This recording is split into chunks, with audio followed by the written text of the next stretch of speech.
Number 114, which of the following is a multiple of 8? So pwede na nating hindi gamitin dito yung divisibility rule ng 8 kasi pag divisible by 8, kailangan ang last 3 digits ay divisible by 8. Eh maliliit lang yung mga numbers natin.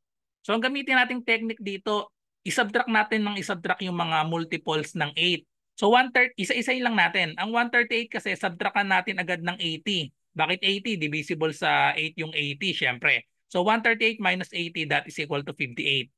So i-try natin kung divisible yung 58 sa 8. So hindi ito eksakto kasi ang multiple of 8 ay 56. So 58, so mali na ito. So dito sa next 94, so subtract natin ulit yung 80, 94 minus 80, that is equal to 14. So malinaw, 14 is not divisible by 8 kasi ang divisible sa 8 ay 16 dapat. Okay, so mali ito.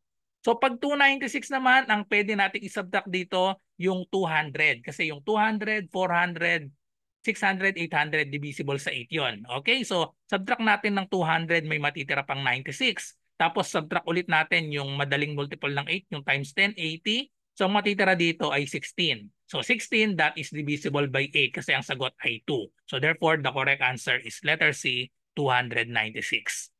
Huwag na natin itry itong 212. Pag sinubtract agad natin yung 200, ang matira ay 12. Okay, so follow for more.